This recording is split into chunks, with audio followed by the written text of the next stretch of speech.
Aujourd'hui, on essaye de voir comment et pourquoi il faut mettre des haut-parleurs en phase.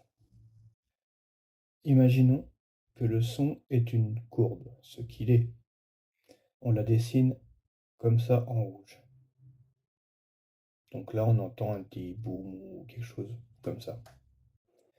Maintenant, imaginons que sur 10 haut-parleurs, on en ait un qui soit à l'envers. On va faire une petite courbe pour essayer de comprendre à quoi ça ressemble.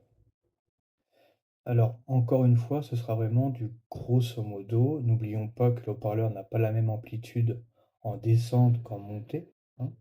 Donc, forcément, la courbe sera légèrement différente, mais le tout est dans l'idée. Donc là, on voit que les deux sons s'annulent.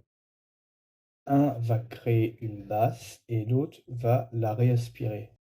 Pour avoir été dans le métier pendant quelques années, je peux vous dire qu'à la fin, on ne supporte plus rentrer dans un véhicule qui a un haut-parleur qui est déphasé. Ça vous tire l'oreille, c'est horrible. Normalement, vous devez avoir cette courbe-là, et si c'est branché à l'envers, ben vous avez celle-là. Donc, vous voyez qu'il y a quelque chose qui ne va pas. Maintenant, de la pratique. Donc là, on a ce super haut-parleur qui vient d'un haut-parleur de chez Action, je crois. Donc là, on voit les deux fils qui en ressortent. Donc on dirait bleu et marron, mais dans la vraie vie, c'est orange. Donc là, j'ai l'autre extrémité du câble. Et je vais apporter un plus et un moins de 5 volts qui vient d'une petite batterie USB, hein. Ah bah voilà, je l'ai mis en court-circuit, bravo. Je rallume la lumière. Voilà, c'est mieux. Donc là, je vais relier le plus et le moins aléatoirement. Bien mettre le haut-parleur en face. Donc là, je mets volontairement à l'envers au départ. Donc là, regardez la membrane, elle descend. Ok, ça veut dire qu'elle a été attirée par l'aimant qui est en dessous.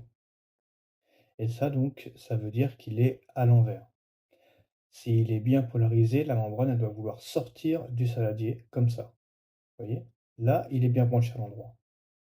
Donc là, on est capable de dire quel est le plus et le moins du haut-parleur. Ainsi, vous faites ça sur tous vos haut-parleurs, vous les branchez correctement, et tout marche nickel. Donc, on retourne et on voit bien que, je ne sais pas si vous voyez bien, mais à gauche, c'est bien le plus sur le fil orange qui vous paraît à vous marron. Voilà, c'était comment on polarise un haut-parleur. Merci à vous. Ciao!